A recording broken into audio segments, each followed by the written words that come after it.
Buenas tardes a todos. ¿Cómo estáis? Os voy saludando, que veo que ya estáis por aquí algunos compañeros. Y enseguida pues vamos a comenzar, que tenemos una horita para contar cosas.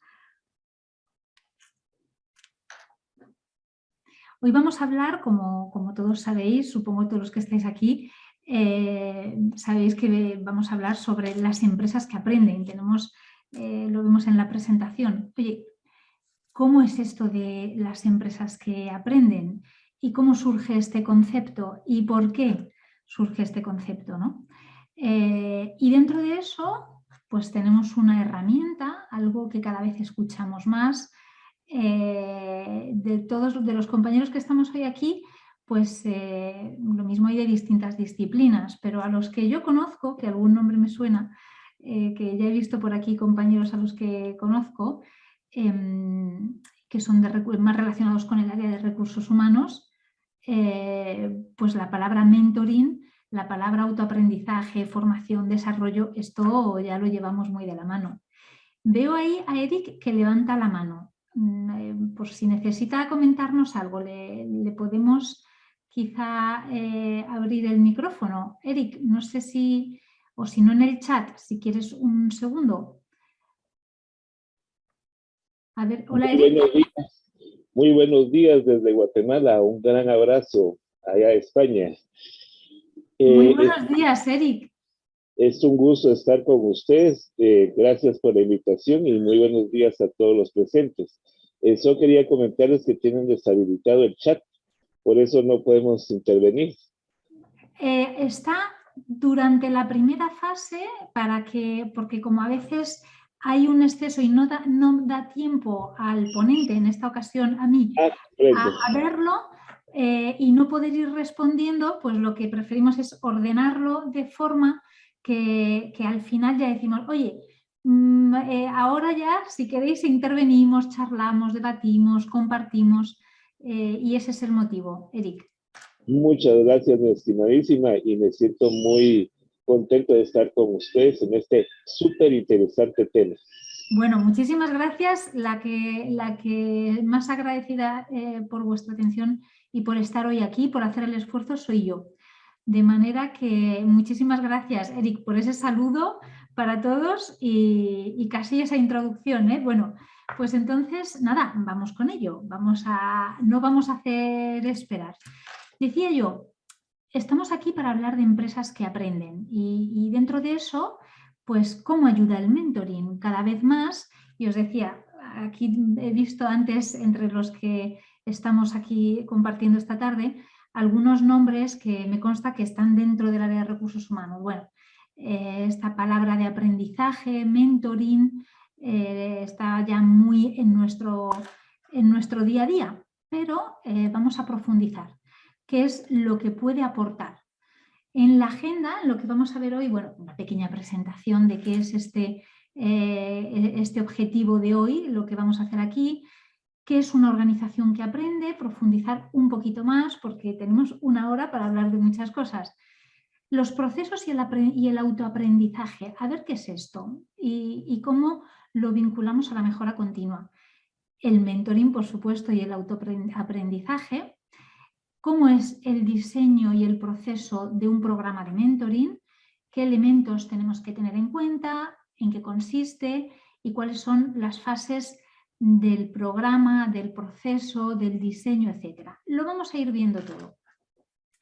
Entonces, bueno, yo os comparto aquí esta foto que me gusta mucho, que es esta idea que cada vez más culturalmente subyace en las empresas y un poco el origen de todo esto que estamos hoy comentando hoy. Es que siempre hay que poner el aprendizaje en lo más alto. Esto es lo que nos hace crecer, no solo a los individuos, sino a las empresas como colectivo, que es algo que vamos a ver a continuación.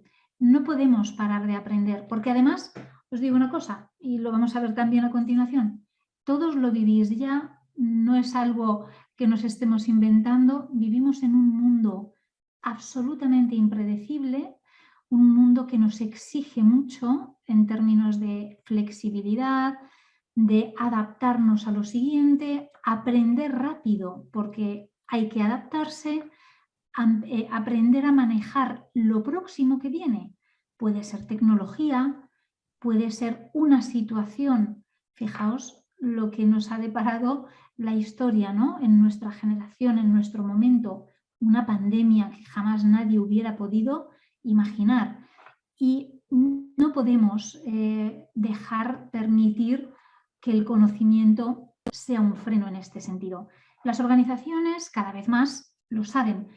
Algunas pueden ya llevar a cabo iniciativas para ello y otras empiezan a ser conscientes de que si no gestionan el conocimiento tienen una desventaja con respecto a las demás, pero bueno, tienen que ponerse a ello. No existe el mismo nivel de madurez en términos de gestión de conocimiento en todas las organizaciones. De manera que estas son las cosas que vamos a trabajar y a compartir hoy aquí juntos. Como presentación, ¿qué vamos a ver? Esta masterclass, su objetivo es, como decimos, es reflexionar la importancia del autoaprendizaje en las empresas y el papel que este cometido, como podéis ver en la presentación, tiene dentro de este autoaprendizaje el mentoring, la gestión del conocimiento, la capacidad que una organización desarrolla para aprender de sí misma. Al final, la propia organización tiene que poner en marcha mecanismos para gestionar el conocimiento que tiene. Cada individuo tiene un conocimiento, tiene una función, un rol. Y eso, puesto en común, suma mucho más que la propia suma de esos conocimientos, porque al final la interacción entre personas genera nuevas ideas. Bueno, pues esto tiene mucho que ver con lo que vamos a ver a continuación. El objetivo del día de hoy es tener una visión general de ese reto que tienen las organizaciones hoy para gestionar el propio conocimiento, para poner en marcha mecanismos y antes de eso, para empezar a crear una cultura de aprendizaje, una cultura orientada a la mejora continua. Veremos entonces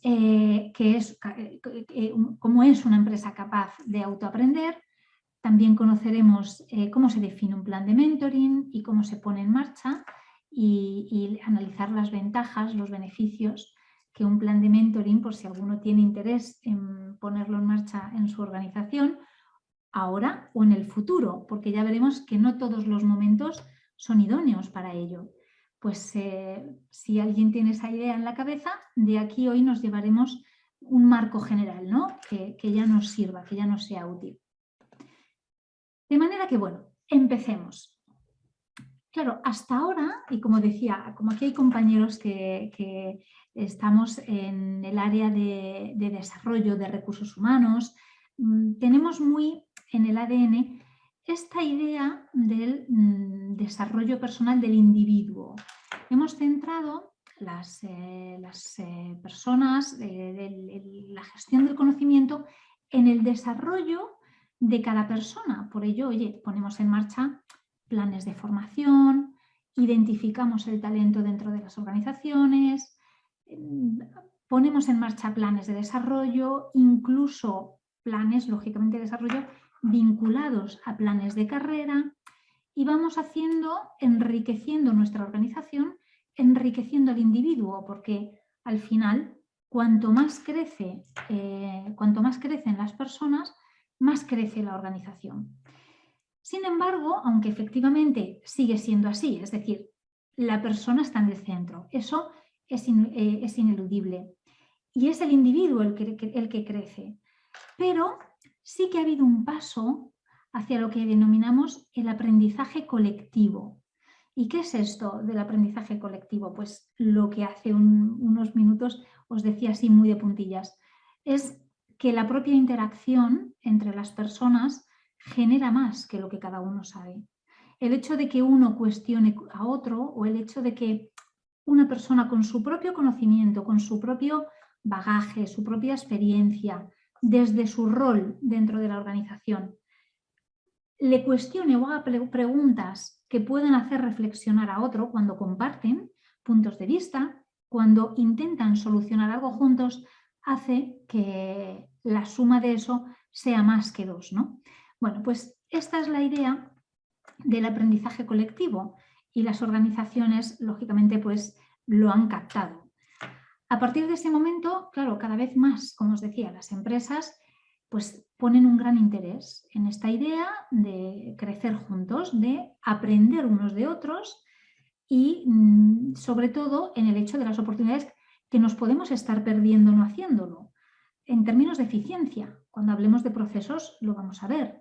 En términos de excelencia, de innovación, si no ponemos en marcha mecanismos que nos permita aprender de esa forma colectiva y gestionando el conocimiento, es muy probable que generemos mucho conocimiento individual que mientras el individuo, la persona está con nosotros, pues puede seguir creciendo, generando, pero corremos un riesgo, el de la pérdida de no compartir y generar más conocimiento, como digo, y el de la pérdida cuando una persona, pues oye, decide marcharse de nuestra organización.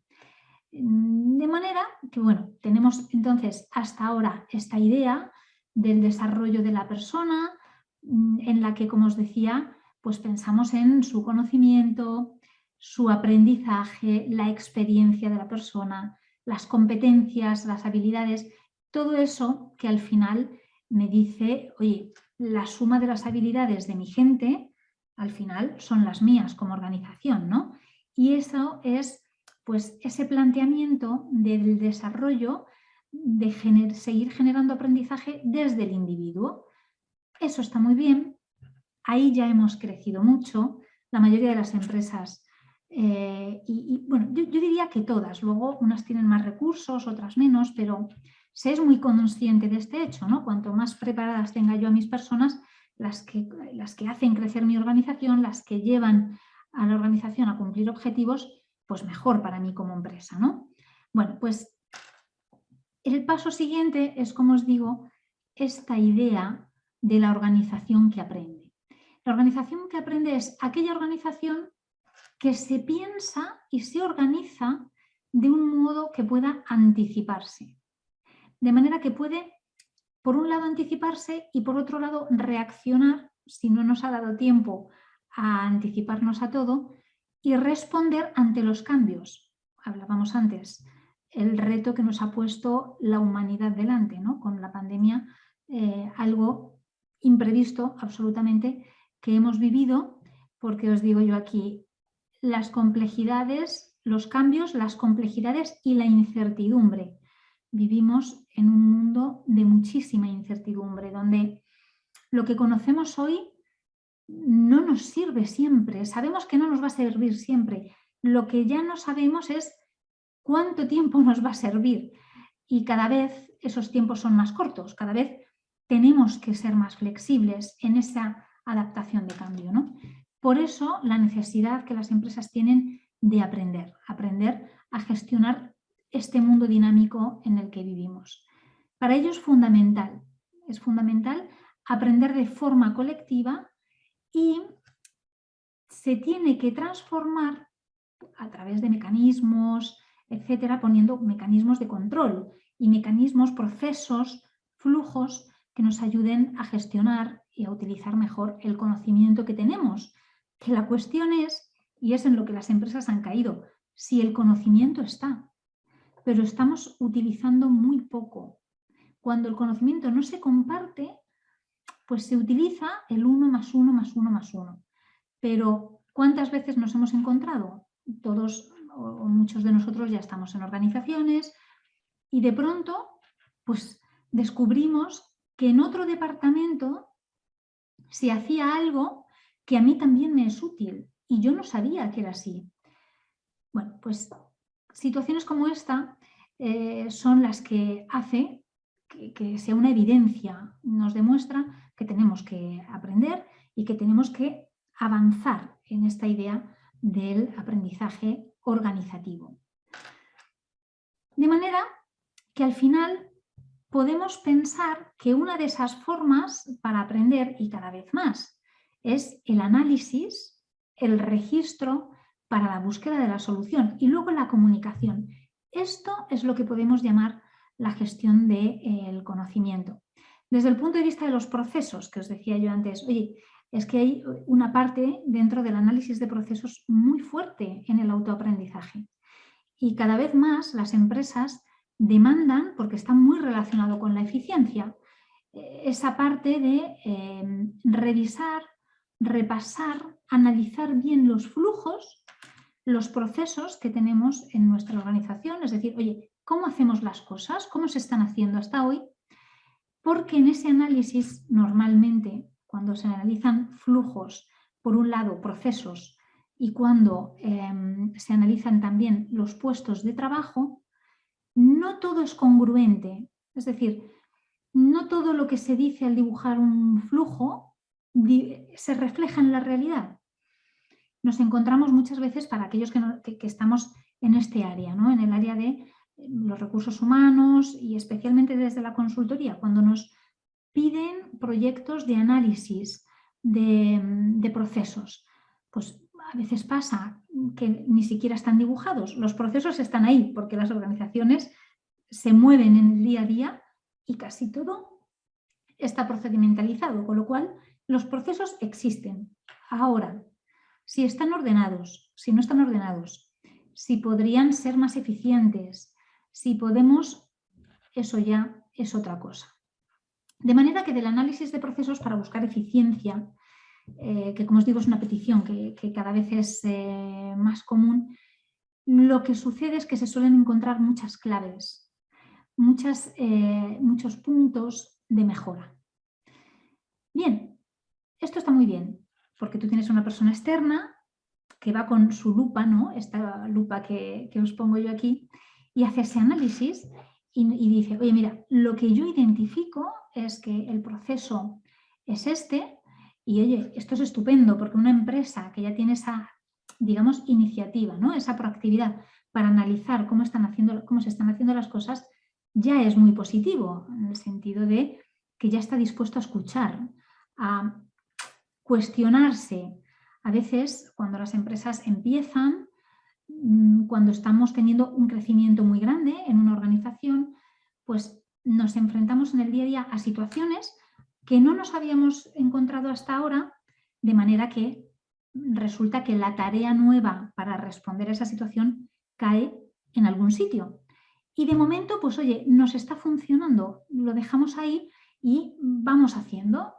Y esa situación de responder, tener capacidad de respuesta es muy importante, pero de una forma imprevista, digamos, improvisada, además, bueno, pues nos sirve en el corto plazo, pero al final, si se queda de forma permanente, es decir, si eso que hemos resuelto de forma rápida, pasado un tiempo, nadie dice, oye, que esto lo pusimos aquí, pero no para que lo dejemos, esto fue un parche, fue como una tirita, ¿no? Ante una herida, pero vamos a ver si es la mejor forma de hacerlo, que a lo mejor sí, pero por lo menos vamos a preguntárnoslo. Bueno, pues cuando hacemos este tipo de proyectos nos encontramos con muchas de estas tiritas que al final, ¿qué es lo que sucede? Pues que el día a día, como decimos, es muy exigente y no deja margen para pararnos a pensar.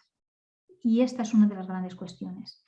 No tenemos tiempo a veces para pararnos a reflexionar sobre cómo estamos haciendo las cosas.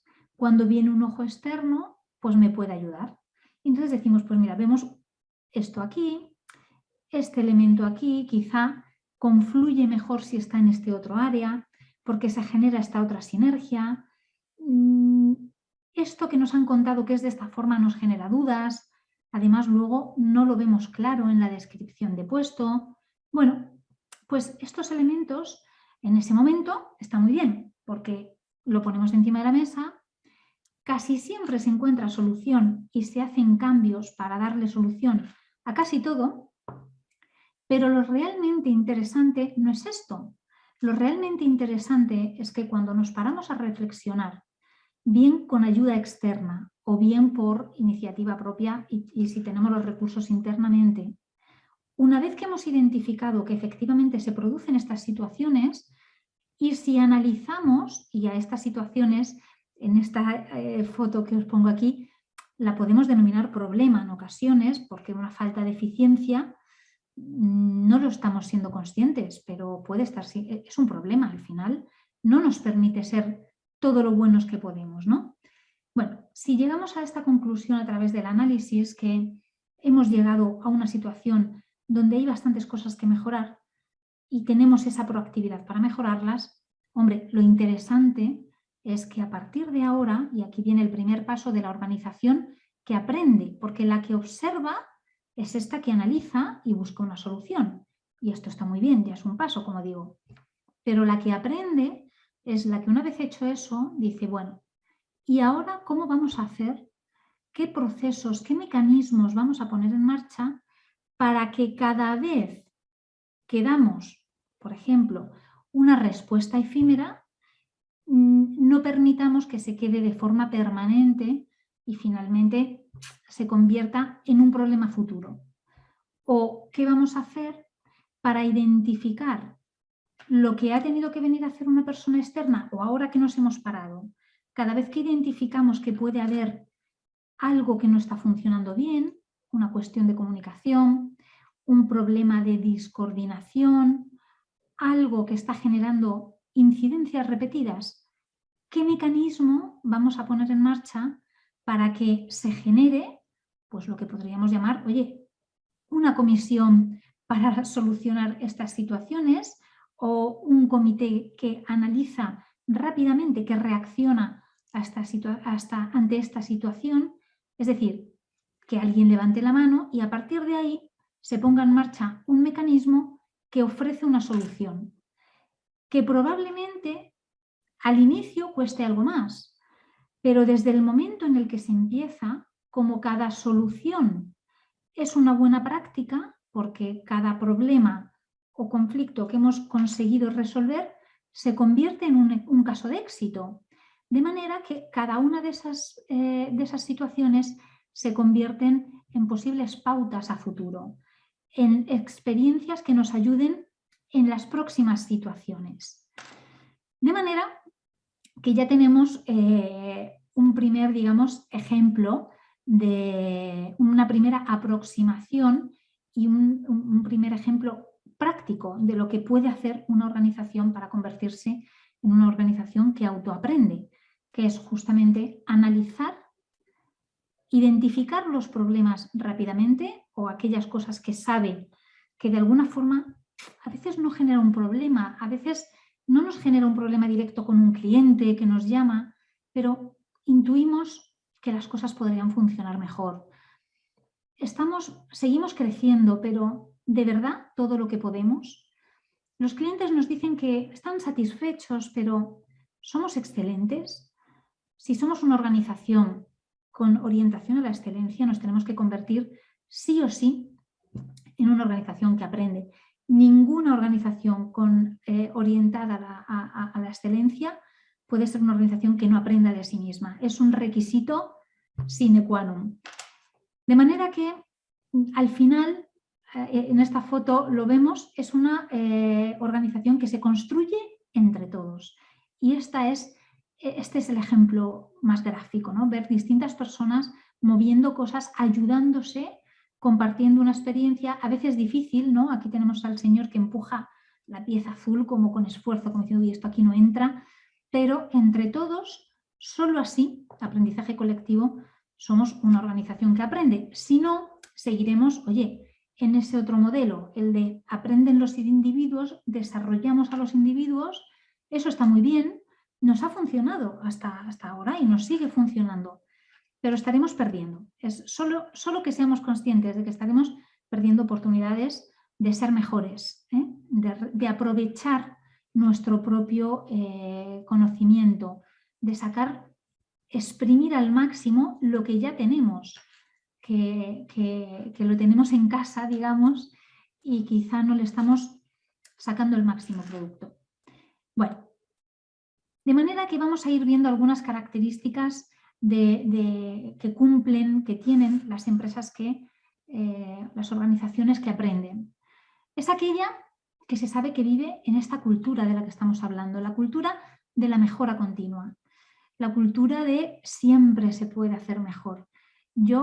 Ese es un tren que siempre nos va a llevar a disfrutar. No es gratis, ¿eh? El peaje es el esfuerzo, como en casi todo en la vida, pero esa no conformarse, esa cultura de no conformarse con ya lo hacemos bien, sí, el resultado ya es bueno. Bueno, pero es que a lo mejor puede ser mejor y además no nos podemos olvidar de que quizás el resultado es bueno hoy, pero si la competencia nos empieza a adelantar por la tangente y nosotros no hemos hecho nada, probablemente mañana pues tengamos un problema, nos hayamos quedado lejos en esa capacidad de aprendizaje que va muy de la mano de la innovación. Son esas empresas que se sabe que a la hora de poner en marcha una idea, oye, no existen los errores, porque no toma un mal resultado como un mal resultado, sino como un resultado diferente al que hubiéramos esperado. Es decir, no, digamos, coarta la generación de ideas. Claro, si en nuestra empresa nos dicen, sí, hombre, venga, exponer vuestras ideas, generadlas, que las vamos a poner en marcha. Y cuando luego las ponemos en marcha, nosotros que lo hemos hecho con la mejor intención y analizando, creyendo que el resultado es uno, resulta que luego el resultado no es el esperado y resulta que va a haber alguna represalia, se va a tomar como un error, probablemente pues ya corte un poco esa ala creativa, ¿no?, de la organización. De manera que las personas que están en la organización tienen que intuir, tienen que sentirse seguras, sabiendo que está por encima la generación de ideas, la creatividad, controlada, lógicamente, no podemos tirarnos a piscinas sin agua, pero digamos, oye, con la garantía de haber puesto mecanismos de control y con sentido común, pero que se dé esa confianza para seguir proponiendo cosas y que si nos dan un resultado, pues que si no era el esperado, al menos que no se considere un error. Porque otra cosa que hace una organización que aprende es considerar que ese resultado que es diferente puede ser una oportunidad. Porque de acuerdo, a lo mejor no es el esperado para este caso concreto, pero ¿de verdad es desechable 100%? ¿De verdad nos sirve en otro contexto o en otra circunstancia o a otro departamento? ¿De verdad no nos sirve para nada todo esto que hemos hecho? No suele ser verdad que no sirva para nada. Normalmente encontramos puntos útiles en otras situaciones, de manera que las organizaciones que aprenden no desechan 100% ninguna idea y le dan oportunidades a esos resultados distintos, esperando que puedan tener utilidad en otro sitio. Es una organización que escucha, y esto va muy ligado a la anterior. Es una organización que no solo dice, venga a proponer, solo por motivar, pero que luego en realidad, pues oye, no tiene en cuenta nuestras ideas. No, es una organización que escucha realmente, al que le propone una idea, le da cabida, al menos la plantea, al menos la escucha. Al que manifiesta que piensa que puede haber algo mejorable o al que manifiesta que intuye un problema futuro. Es decir, no es aquella organización que decimos, si es que diga lo que diga da igual, si es que aquí no se va a cambiar. No, está abierta al cambio y escucha las propuestas porque sabe que ahí está el enriquecimiento. No es por motivar solamente, que también, porque cuando nos escuchan, oye, a todos nos gusta que nos escuchen y sentirnos tenidos en cuenta. Lo hace porque sabe que es la clave, escuchar a la gente, tener muy cerca las ideas, estar muy aterrizados, muy cerca del terreno. Y esto, además, este tipo de organizaciones, lo que hemos dicho, impulsa el aprendizaje en equipo. Cree absolutamente que los equipos deben avanzar al mismo tiempo que lo hacen las empresas o las empresas al mismo tiempo que los equipos. Y además está convencida, este tipo de organización está convencida de que una progresión organicista supondrá un mejor rendimiento, no tiene ninguna duda. De manera que cree en el aprendizaje, como digo, en equipo, ese aprendizaje colectivo del que hablábamos antes. Es una organización que promueve la creatividad, como decía antes. Oye, no coartemos las ideas de las personas cuando les decimos, venga, dadme soluciones, a ver qué se os ocurre. Y cuando alguien con toda su buena intención finalmente no ha ido como tenía que ir, bueno, pues si tenemos represalias, al final coartamos, no, la creatividad. Al contrario, la promueve. Pone el escenario para que nadie tema esa generación de ideas. Es una organización que piensa que el pensamiento sistémico es fundamental, que entiende esta idea de que estamos interconectados, es decir, es que las organizaciones son un sistema, todos tenemos un impacto en los demás, todas las áreas de la propia organización influyen e interactúan, interrelacionan en lo que hacen las demás, etc. De manera que tiene esa perspectiva, desde esa perspectiva de pensamiento sistémico, comprende que si en un lado se genera una idea, no se puede quedar ahí. No podemos entender los departamentos como silos. Oye, es que qué bien, hay que ver los del departamento comercial, la cantidad de iniciativas que tienen, y cuántas cosas están poniendo en marcha y tal. Y resulta que lo sabe el director comercial, los gerentes, los comerciales, las personas involucradas y el propio CEO, ¿no? Que ese sí lo sabe, pero resulta que en ninguno de los otros departamentos lo saben, de manera que todo lo útil que se esté haciendo ahí y que si entendemos una organización como sistema, sabemos que afecta y que interacciona con el resto, no se está aprovechando. De manera que una organización que aprende tiene muy clara esta idea de la organización como un sistema. Y por último, pues lo que ya hemos dicho antes, oye, un poquito de autocrítica. Es una empresa que analiza y que se cuestiona las cosas, se cuestiona lo que ve algo y dice, no, si parece que funciona bien, sí. Y tenemos dos opciones, o nos conformamos con esa respuesta o no.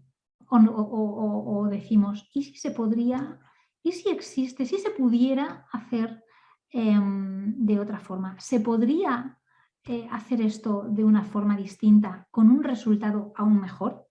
Bueno, porque uno de los riesgos que tiene una empresa en la que todo va bien, y fijaos lo que digo, una empresa en la que todo va bien, con riesgos, pues sí.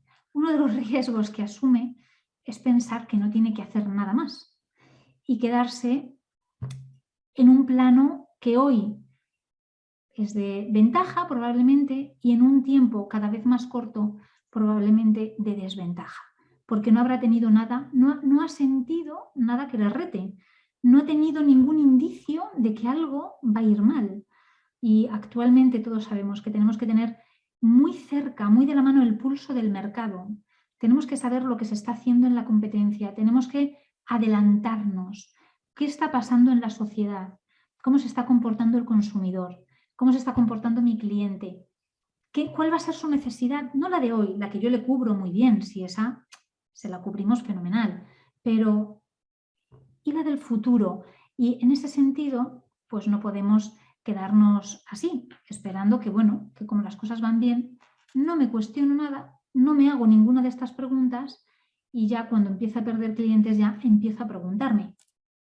Lo mismo estoy a tiempo, y puede ser, muchas empresas al final a veces nos toca solo reaccionar, ¿no? Porque va tan rápido que a veces solo nos queda reaccionar, pero cuanto más foco pongamos en anticiparnos, cuanto más nos cuestionemos qué puede ser lo siguiente y si es lo que estamos haciendo es lo mejor, más probabilidades de éxito tendremos.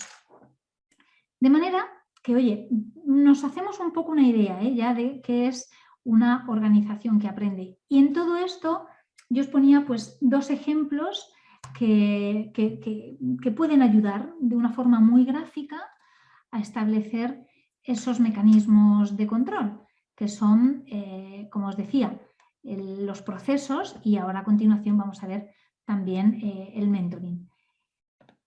Y decimos además que es una organización que gestiona su conocimiento, eso que ya hemos dicho un par de veces hasta ahora. Con todo esto está muy bien, yo escucho, yo promuevo la creatividad, hago que se generen ideas, fenomenal, todo esto es muy fenomenal, ¿eh? Tengo muy en cuenta que somos un sistema, por lo tanto, lo que se produzca en cualquier parte va a afectar a las demás y esto es algo que no puede pasarse por alto. Muy bien. Y además, oye, yo doy oportunidades a todo lo que se dice, creo en el en equipo, fomento, imaginaos que soy una empresa que fomenta que haya grupos de trabajo para que discutan en el buen sentido de la palabra y tengan brainstormings, ¿no? Para generar nuevas formas de hacer las cosas, etc. Pero, ¿qué sucede si yo no gestiono todo eso? Si yo no hago un registro de cada nueva idea, cómo se ha llegado a ella, de cada análisis que hemos hecho a partir de un problema y cómo se ha hecho esa solución. Es decir, ese mecanismo de control o ese mecanismo automático que tengo que proponer como un proceso en sí mismo para que la rueda no pare, para que seamos capaces de que esa nueva idea se convierta en una buena práctica y una especie de capítulo dentro de nuestra gran enciclopedia a la que podamos acudir, porque todos sabemos que tenemos nuestro conocimiento ahí guardado, somos conscientes de dónde está, hemos comunicado dentro de la organización cómo se puede consultar, nos ocupamos mediante la comunicación interna de compartir todo este tipo de iniciativas y así podremos hacer uso del conocimiento que se va generando, porque si no lo estaremos generando, pero si no lo gestionamos, se irá. Nos dará un efecto muy positivo en el momento, pero no podremos reutilizarlo. Y esto es el autoaprendizaje, hacer un registro de las cosas, hacer realmente una gestión de todo lo que tenga que ver con conocimiento para poder recurrir a ello una y otra vez y que no tengamos que inventar el fuego cada vez que necesitamos poner una hoguera, ¿no? Bueno, pues todo esto es lo que entendemos como organización que aprende. Y entonces decimos aquí, oye, los procesos de autoaprendizaje, que ya hemos hablado de ellos hasta ahora, pongamos en marcha mecanismos, pongamos en marcha herramientas. Oye, tenemos un programa que nos ayuda, o una herramienta informática que nos ayuda a gestionar el conocimiento. Hay un lugar donde se archivan digitalmente o de alguna forma los proyectos que se han llevado a cabo que pueden llevarse, que pueden compartirse con otras áreas y que otras áreas pueden consultar para aprender, para ponerlo en marcha, para tomar aquello que les es útil en su contexto, en su función dentro de la organización. Bueno, pues todo esto es lo que comprende una organización que aprende. Por un lado, todo lo que puede generar, toda la proactividad para poner en marcha generación de ideas, animar, incentivar, por supuesto, no abandonamos el desarrollo individual, seguir generando, pero tenemos que ser capaces de gestionarlo, de poner los mecanismos suficientes e idóneos para ello. Muy bien, bueno, pues avanzamos entonces con la otra gran palanca de la gestión del conocimiento, de esta herramienta que se ha convertido cada vez más en una forma de autoaprender. Al final, el mentoring, sabemos más o menos, casi todos los que estamos aquí, seguro que todos ya sabemos por encima, ¿no? Alguien acompaña sobre algo en lo que es experto a otro en ese tema y le ayuda a mejorar en ese recorrido, ¿no? Con su propia experiencia, con sus propias vivencias, su conocimiento, etc. Y esto es de una forma muy resumida, mucho el mentoring, ¿no? Una manera de compartir conocimiento, de trasladarlo de unos a otros. Pensamos normalmente en el mentoring como alguien muy senior, ¿no? Una persona con mucha experiencia acompañando a alguien más junior, ¿no? Alguien que está empezando y que entender esas experiencias ya, tenerlas en la mano desde el inicio, ¿no? Pues hombre, esto está fenomenal porque alguien ya me ha contado algunas cosas que yo no he vivido y ya estoy un poco sobre aviso, ¿no? Bien, pero no siempre es un senior con un junior. Seguro que habréis oído en algún momento o alguno de vosotros alguna iniciativa sobre cómo las generaciones más jóvenes se convierten en mentores en todo lo que tiene que ver con tecnología con generaciones más senior, ¿no? Al final, el mentoring no es una cuestión de edad, es una cuestión de expertise. Es una cuestión de en qué soy yo experto y cómo puedo acompañar a otro en ese recorrido que yo ya he hecho y cómo esa experiencia mía, oye, puedo ponerla a disposición de otra persona y puedo ayudarle, ¿no? En su recorrido. Bueno, pues tenemos aquí una foto que os pongo, fijaos, vamos a hablar un pelín, nada, muy poco, del origen del mentoring, pero es que viene de muy atrás. Nosotros estamos utilizando el mentoring ahora como si esto nos lo hubiéramos inventado nosotros. Y el origen lo estamos utilizando ahora, pero el origen está en la Edad Media y más para atrás, es decir, en los griegos. Cuando pensamos en la definición de mentor, pues mira, tenemos esta: consejero o guía, maestro, padrino. Y si miramos la etimología, fijaos a dónde nos vamos. Es una palabra que viene del griego. Y resulta que el amigo de Odiseo y consejero de Telémaco. Telémaco, si alguno habéis leído la Odisea, que es para dedicarle un rato, pero resulta que Ulises, que es el protagonista, su hijo, que es Telémaco, pues tuvo un mentor. Y ahí el origen de la palabra. Por eso os pongo yo esta foto de la Grecia clásica. Pero es que nos tenemos que remontar a aquello. Al final, la vida tiene estas cosas. Luego ponemos nombres a las cosas que existen desde hace mucho. En este caso ya tenía nombre, además, pero de pronto rescatamos un concepto para ponerlo en marcha cuando, fijaos en qué época, el sentido común es lo que tiene. ¿Cómo no pensar que alguien con experiencia en algo puede ayudar a otro que no la tiene, ¿no? Bueno, pues eso es lo que sucedió y bueno, os pongo aquí simplemente ese trocito del libro donde podemos ver cómo le decía, cómo Telémaco le pedía consejo y además le decía: oye, a partir de esto que me has dicho, me has dado valor y audacia, ¿no? Que ponemos aquí. Es que qué importancia tiene y qué beneficios puede generar un mentor, porque va directamente a generar confianza. Por eso cada vez más creemos más en este sistema, en esta herramienta, que además genera beneficios de desarrollo en ambas partes. Ahora lo veremos por qué. De manera que, bueno, oye, ya sabemos lo que es una empresa, una organización que aprende, que autoaprende. Y en ese autoaprendizaje, una de nuestras herramientas, decimos: oye, pues el mentoring, que es una cosa muy antigua, pero ¿y cómo la aterrizo yo al día de hoy? ¿Cómo lo aterrizo a la organización del siglo XXI? Y entonces no es tan sencillo.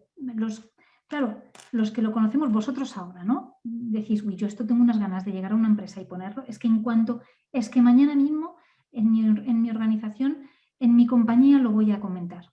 Que a ver si tenemos oportunidad de poner en marcha un plan, un programa de mentoring interno. Porque además, ojo, que el beneficio del coste, en vez de que venga una persona de fuera a hacer, por ejemplo, procesos de coaching con nuestra gente, oye, eso es un sistema distinto y tiene muchas ventajas. Pero sirve para otra cosa, es diferente, tiene similitudes y de hecho las habilidades, ahora lo veremos, las competencias del mentor tienen que ser muy parecidas, son muy parecidas, análogas a las del coaching, a las del coach, pero la cuestión es que yo el mentor le tengo en casa y esto es una gran diferencia. Tendré que invertir, en preparar a las personas que identifique como mentores, en enseñarles a ser mentores. No se puede simplemente ser mentor por el hecho de ser experto en algo. Igual que no todo experto en algo es capaz de dar formación sobre ello. Comunicar es otra cosa, ¿no? Pues aquí pasa un poco lo mismo. De manera que, bueno, claro, ahora decimos, en cuanto pueda, quiero poner en marcha un programa de mentoring en mi organización. Bien, los programas de mentoring son herramientas, como decimos, muy, muy poderosas en lo que tiene que ver con la transmisión del conocimiento dentro de las organizaciones, porque es que tiene esa mezcla maravillosa entre que el mentor conoce el proceso del coaching y que en lo que se basa es en el propio know-how de la organización. Y eso es algo muy potente. De manera que cada vez más nos solicitan este tipo de programas. Muchas veces producido internamente, desde las propias direcciones de recursos humanos, se diseña, se organiza, incluso se puede dar la formación. Y otras veces, pues solicitando ayuda a un externo. Si yo no tengo los recursos internamente, que me lo prepare el programa, que me lo diseñe y luego ya los mentores sí que están dentro, claro, pero que los forme. Hay modalidades intermedias, hay opciones intermedias. Pero eso sí, no podemos llegar como un elefante a una cacharrería, ¿no? Que se dice. Tenemos que hacernos varias preguntas. Nuestra organización, estamos hablando de organizaciones que autoaprenden y eso, pues oye, requiere de cierta madurez, de un mínimo de madurez. Por eso, las primeras preguntas que tenemos que hacernos son, oye, ¿este es un buen momento para un programa de mentoring? Imaginaos que estamos en una organización que acaba de pasar un proceso de reestructuración, que viene de un momento difícil en el que ha tenido que despedir personas. Puede ser muy positivo o todo lo contrario. Hay que manejar muy bien la situación, hay que reflexionar muy bien para qué y comunicar muy bien. Lo hagamos como lo hagamos. Os decía, oye, ¿nuestra organización está preparada para esto? Porque el plan de mentoring lo llevamos a cabo, perdonadme, cuando ya hemos hecho desarrollo, cuando ya tenemos experiencia, recorrido. Si no, la gente esto de pronto a lo mejor no lo comprende, ¿no? Una cosa aquí inconexa. Tiene que ir orientada a los objetivos. De ser así, es decir, oye, tenemos que es madura, que está preparada, que es el momento. Lo siguiente es, ¿tenemos nosotros identificadas las personas que van a participar en este programa? Si aún no, ¿cómo las vamos a identificar? Llevo todo el día hablando, perdonadme. Y lo más importante, ¿cuál es nuestro objetivo? ¿Qué queremos conseguir nosotros con esto? Bueno, pues todas estas preguntas en realidad ya van dibujando mi proceso, que es este. Una vez que ya compruebo que es un buen momento, una vez que ya sé que estamos donde tenemos que estar, elijo a los mentores, elijo a los mentís y adecuo esos mentores y esos mentís. Perdonadme un segundo.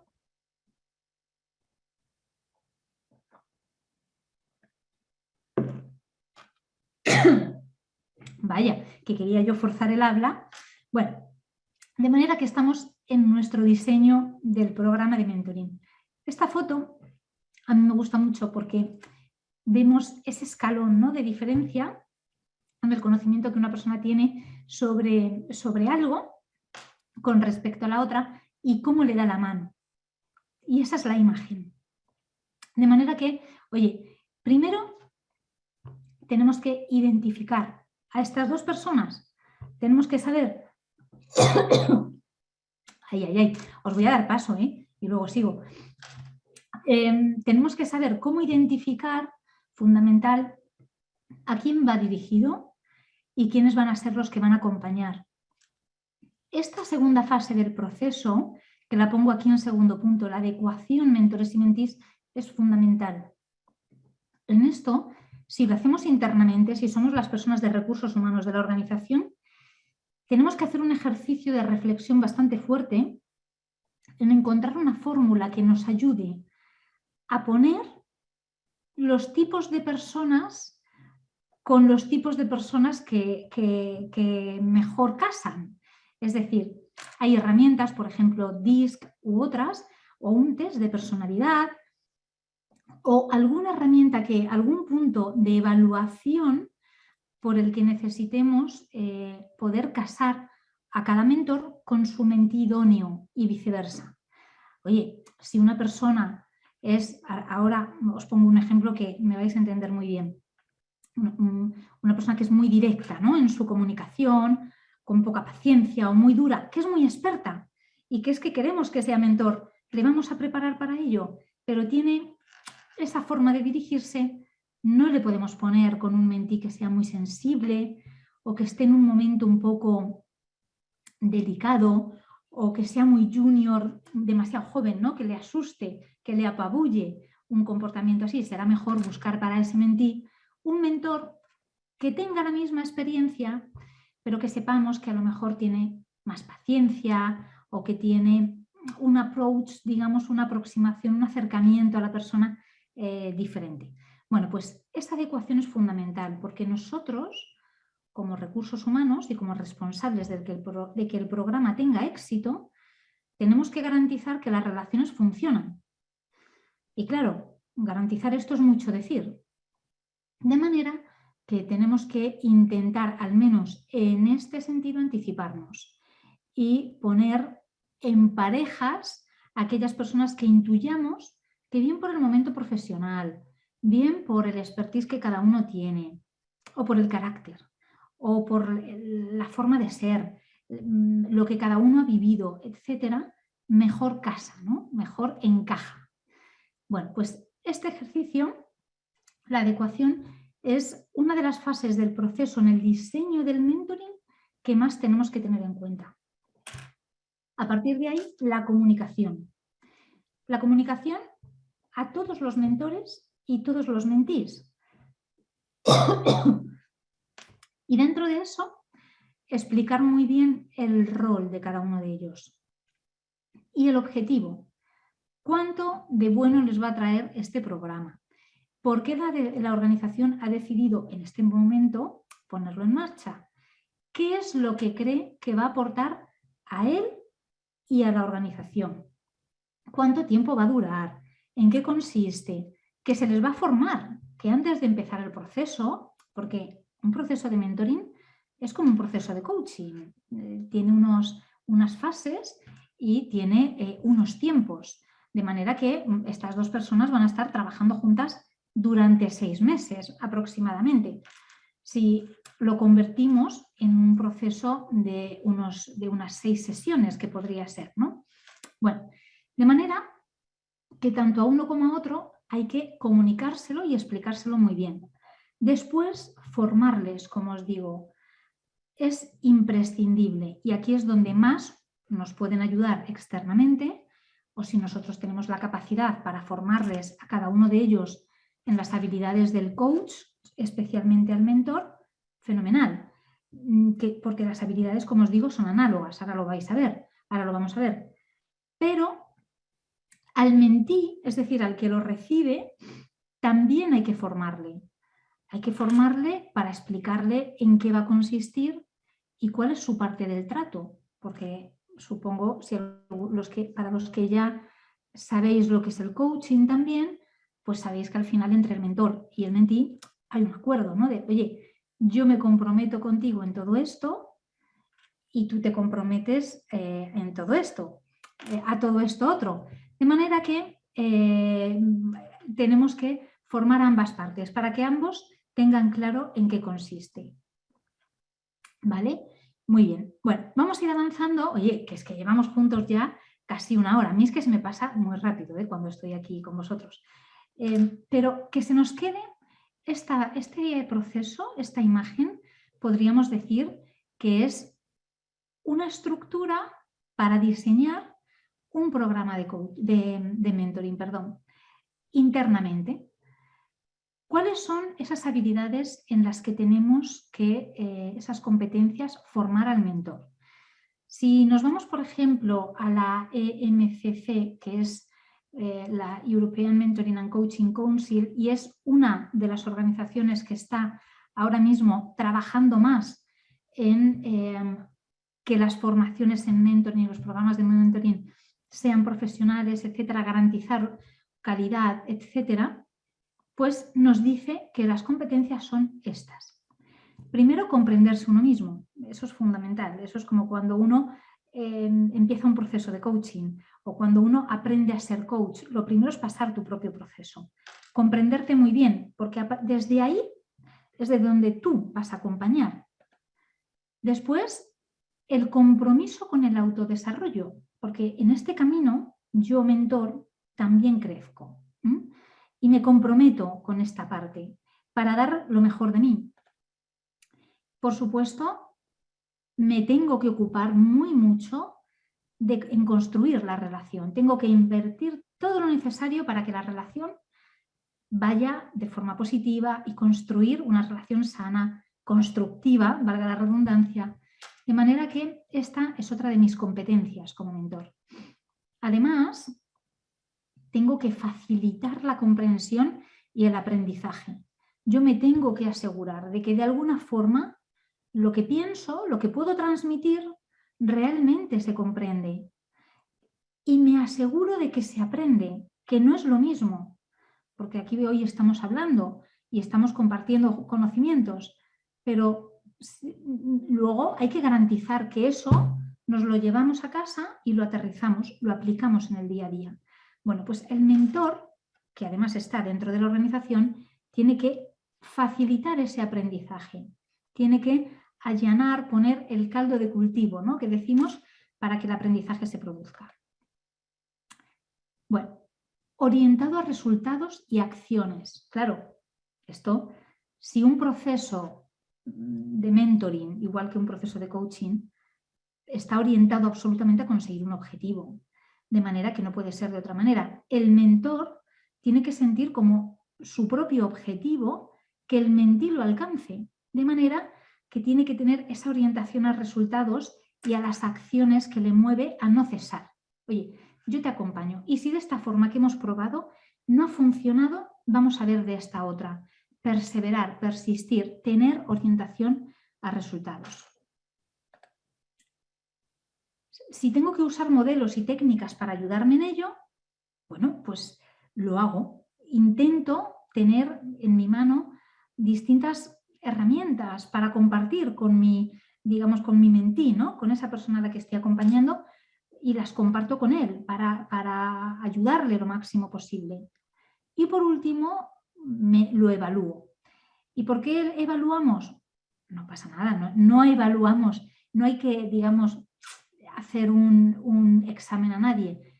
Yo como mentor evalúo si mi mentí ha conseguido su objetivo, o sea, me aseguro de nuevo de que si ese aprendizaje lo ha llevado al terreno, ha alcanzado su objetivo, el objetivo que pusimos al principio. En un proceso de mentoring, lo hemos dicho ya, es muy similar a un proceso de coaching. Tiene las fases muy determinadas. Una primera fase donde nos conocemos, donde compartimos y, digamos, nos ponemos en común ese acuerdo de responsabilidad, ese compromiso por el cual cada uno adquiere una responsabilidad con ese camino, ¿no?, con ese aprendizaje. Y a partir de ahí empieza una fase de exploración para entender muy bien qué es lo que en este caso mi mentí quiere, ¿no?, cuál es su objetivo, explorar bien en qué quiere centrarse y cuál es su objetivo. Después empieza la fase de empezar a dar con las soluciones, seguir explorando para ver cómo lo va a llevar a cabo, qué herramientas, qué técnicas, qué elementos, qué acciones le pueden llevar a alcanzar su objetivo. Y por último, dibujar un plan, hacer un plan y después evaluar si el plan ha funcionado. El proceso de mentoring es así, tiene esas fases de la misma forma. Por ello, pues tenemos que evaluar al final. Y por último, porque ya nos va quedando muy poco tiempo, por lo menos exponer aquí los beneficios, ¿no? ¿Qué beneficios nos da? Motiva la flexibilidad. Es una actividad offline, es decir, que la tenemos, puedes aprender de ella en cualquier momento y es de aplicación directa al puesto de trabajo. Lo garantizamos, los que estamos poniendo en marcha un programa de mentoring dentro de la organización, sabemos que es que lo va a aplicar, es que la persona que acompaña ya no es un externo que no conoce la organización, es una persona que ha vivido ese puesto en esta organización. Está centrado en la persona. Desde desarrollo cada vez más, claro, tendemos a que al final la formación en el aula es una experiencia, la formación en competencias está muy bien, genera mucha satisfacción en el empleado, motivación y la propia experiencia es muy positiva. Pero luego a la hora de aterrizarlo, pues tenemos que recurrir también, complementarlo con un seguimiento del one-to-one, ¿no? Individual, para asegurarnos, pues bien con coaching o algún otro tipo de acompañamiento, y aquí puede entrar en juego el mentoring, porque está centrado en la persona. Tengo una persona para mí, que me ayude a mí. Es un sistema de feedback. Al final, igual que la evaluación del desempeño, lo utilizamos, tenemos enfrente de nosotros a una persona que me está acompañando, que ponemos en marcha una acción para conseguir un objetivo y cuando luego le cuento cómo lo he llevado a cabo, me va a ayudar, me va a decir, mira, lo que yo he visto es que quizá esto no estaba del todo bien, de manera que tengo la oportunidad de reconducirlo y además de la mano pues, de un consejo, ¿no? De una orientación, porque la persona que me acompaña tiene experiencia en esto que estamos hablando, con lo cual, en ese sentido sí que se distancia mucho del coaching, que el coach me hace preguntas pero no me orienta, no me induce a que yo haga algo.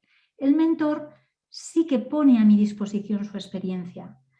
Y bueno, y luego no es exclusivo. Yo añado en el gran beneficio para mí en el desarrollo de cada una de las partes es que además ambos conocen una herramienta, una técnica para compartir y para desarrollar a otros en esta finalidad de la que estamos hablando hoy aquí, que es la del autoaprendizaje y la de compartir conocimiento y gestionar conocimiento.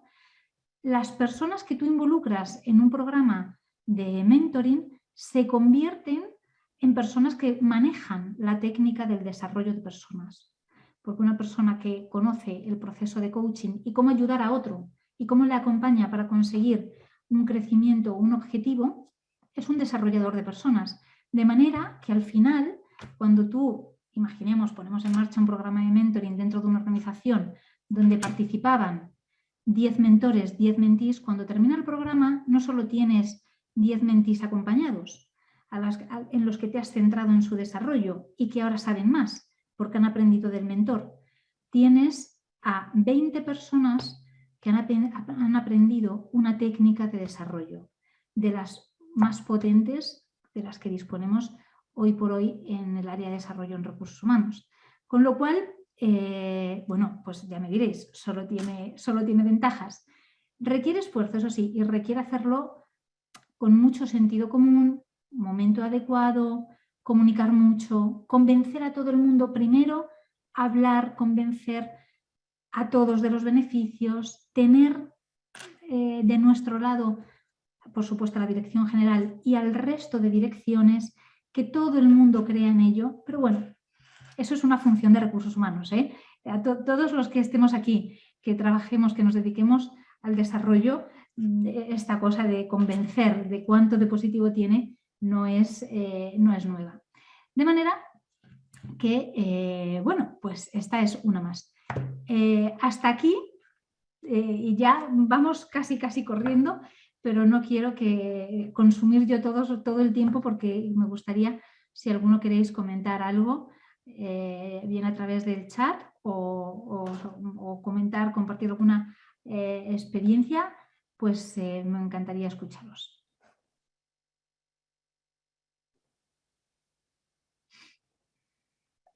Yo creo que a partir de ahora quizás si alguien quiere Dice, ¿el proceso de mentoring puede ser grupal? Yo no lo he puesto en marcha, Luisa. Es verdad, supongo que te refieres a, de la misma forma que estamos viendo ya desde hace mucho tiempo, ¿no? El coaching de equipos, ¿verdad? Supongo que te refieres a eso.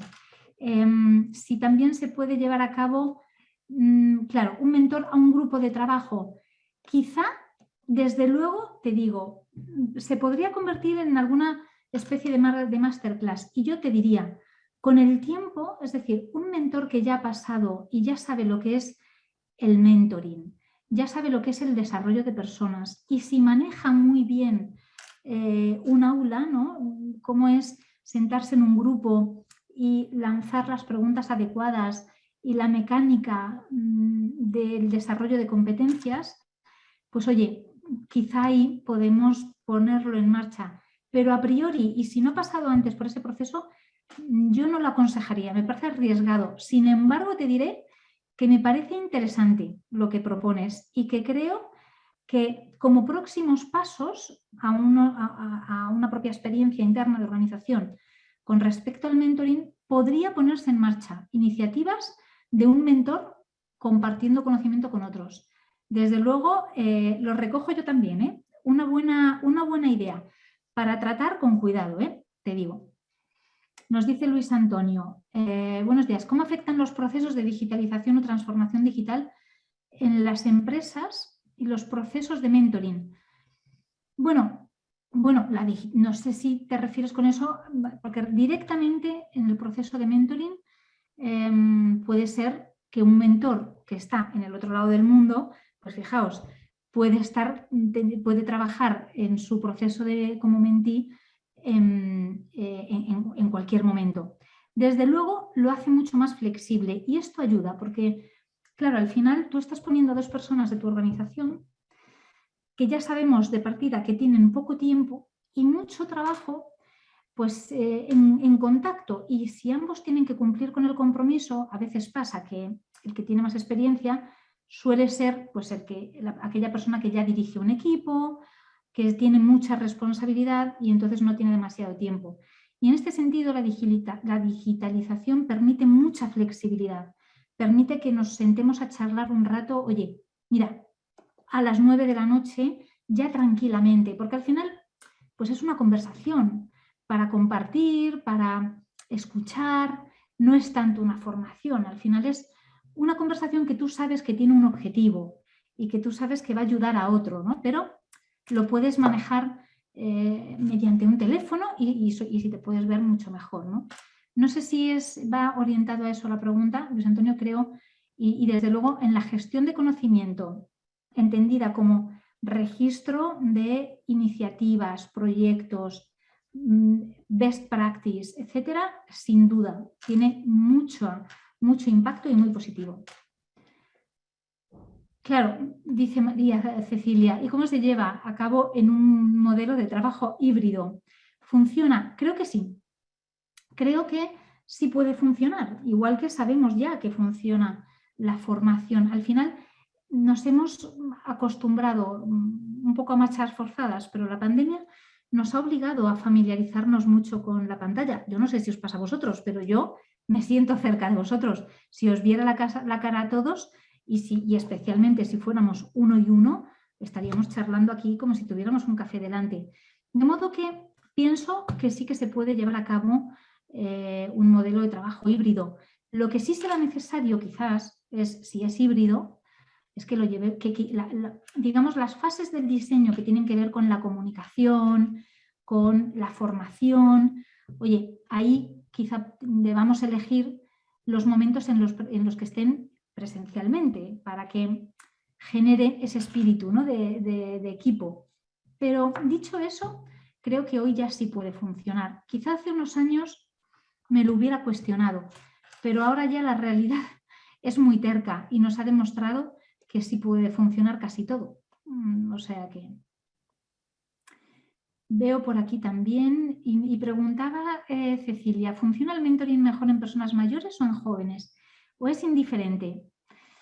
Pues fíjate, yo creo que el enriquecimiento que genera esa cosa de, oye, pues es que a mí se me considera experto en algo y lo puedo compartir. Mi experiencia en proyectos donde el mentor ha sido el joven, para compartir toda su fluidez, ¿no? Y su facilidad para manejar la tecnología, también ha sido muy positiva y con mucha empatía. Fijaos, sí, comprendiendo muy bien que hemos nacido en un momento donde la tecnología nos ha ido costando más, no hemos nacido con ella en la mano. De manera que al final es lo que os decía, creo que es una cuestión de expertise, no de edad. Lo que sí que es importante es que se les forme. Ellos, o sea, nosotros en ese proceso de formación, y a veces pasa, podemos identificar una persona que no por edad, que es que no va a tener las habilidades, no va a tener la paciencia o no va a tener el compromiso o no lo va a poder cumplir. Oye, hemos elegido un mentor que nos encantaría, pero resulta que es que está viajando constantemente. Vamos a esperar a otro momento, el próximo programa, a ver si ya está un poco más tranquilo. De manera que, eso sí, tenemos que asegurarnos de que funcione y tenemos tiempo, durante la formación tenemos que también estar muy atentos y tener la capacidad para identificar si alguien no va a poder manejar el programa, quizá hablar con él y decirle, oye, quizá no sea el momento, ¿no? Y solventarlo antes de tiempo. Pregunta Boris, ¿en las instituciones públicas? Yo no veo por qué no. Es verdad que tiene unas características intrínsecas. Y yo esta mañana justamente estaba dando formación en una empresa pública aquí en España, que por eso llevo tantas horas hablando. Y es verdad que tiene peculiaridades. Se rige por otros procedimientos, ¿no? Pero la esencia del mentoring, que es poner a alguien con mucha experiencia en algo a disposición de otro que la necesite, esa experiencia podría ser, pero no tiene por qué no funcionar. No veo por qué. Lo único es que somos conscientes de que a veces en las empresas públicas cuesta más convencer de las cosas o cambiar las cosas o poner en marcha una iniciativa nueva, pero que sea aplicable, yo creo que podría serlo igualmente.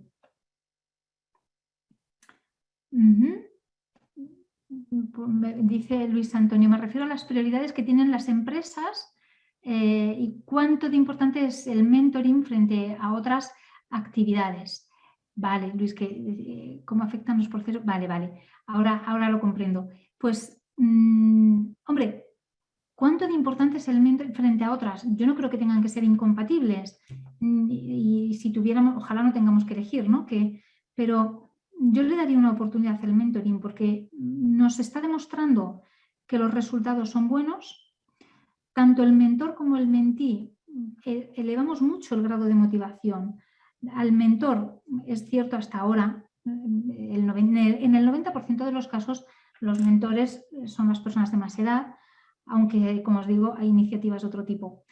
Y de pronto, en un mundo en el que se producen las jubilaciones de las personas cuando todavía tienen mucho que aportar y mucho que compartir, pues de pronto sienten que pueden ayudar, ¿no? Contribuir en algo en nuestra organización. Y eso genera un efecto muy positivo. Y además acerca, elimina, no del todo, pero rompe un poco la brecha generacional, porque se genera un elemento de empatía, de comprensión entre ambos. Porque, claro, hablamos de que el mayor tiene a veces dificultades para comprender tecnología, ¿no? Yo me incluyo, que yo soy más mayor que vosotros, pero a veces a los mayores nos cuesta entender alguna realidad de los jóvenes. Y aquí, como tenemos que convivir ambas generaciones, 2 o 3 generaciones dentro de la misma organización, pues esto es muy positivo. Veo por aquí, ¿cuánto tiempo debería durar el proceso? Pues más o menos lo mismo que un proceso de coaching. Lo establecemos desde el inicio. Oye, mira, cuando lo expliquemos además, lo ponemos desde el inicio, marcamos las normas. Pues van a ser 6 sesiones, que las vamos a organizar, u 8 sesiones, que las vamos a mantener en 7 meses, pues eso dura el proceso. Lo normal, entre 4 y 7 meses. Para mí 4 es el mínimo porque no da tiempo a ver el resultado de las ideas. Me parece poco, me iría más a 5 y entre 5 y 7 meses podemos ver el resultado de algunas acciones que pongamos en marcha. A ver, voy. Me dicen por aquí que entramos en los últimos 5 minutos. Yo creo que ya casi vamos a terminar, pero bueno. Dice Eric, a un millennial le va mejor un mentor presencial, entiendo, ¿no? Pienso que sí, que podríamos intuir que es así. Y dice además Eric que ayer está viendo algunas diferencias entre el coaching y el mentoring, totalmente, que es un facilitador. Muy bien, Eric. Pues siento que se nos va a ir acabando el tiempo y que no tenemos mucho más tiempo para seguir respondiendo. ¿Las habilidades blandas se pueden fortalecer con el mentoring? Sí. Si preparamos a nuestro mentor en desarrollo de habilidades, sí, invertiremos en eso, pero ojo, tendremos un desarrollador de competencias dentro. Va a ser una inversión maravillosa, es lo que os decía. Tenemos uno de los mayores beneficios es convertir a los mentores en líderes para mejorar las competencias. El mentoring inverso, María, es justamente el que entendemos de joven a mayor. Este que estamos hablando, y se le ha llamado inverso porque siempre se ha entendido que el mentor es de una persona más mayor, ¿no? Con más años, a otra menos. Ese es el inverso. No sé si me he dejado alguna, que he ido bajando corriendo porque no estoy segura de si ya nos íbamos al final del tiempo. De manera que, bueno, ya hemos pasado esos 5 minutos que nos decían de tope y no quiero que no tengamos la oportunidad de despedirnos. De manera que muchísimas gracias a todos por haber estado hoy en esta masterclass con nosotros. Espero que nos haya resuelto alguna duda, alguna incógnita, que hayamos aprendido qué es una organización que autoaprende y una estupenda herramienta como es el mentoring y que está muy en nuestra mano, es muy accesible y por eso el interés en compartirla para que la podáis poner en marcha en cuanto veáis que es el momento idóneo. De manera que, de nuevo, gracias para todos y hasta pronto.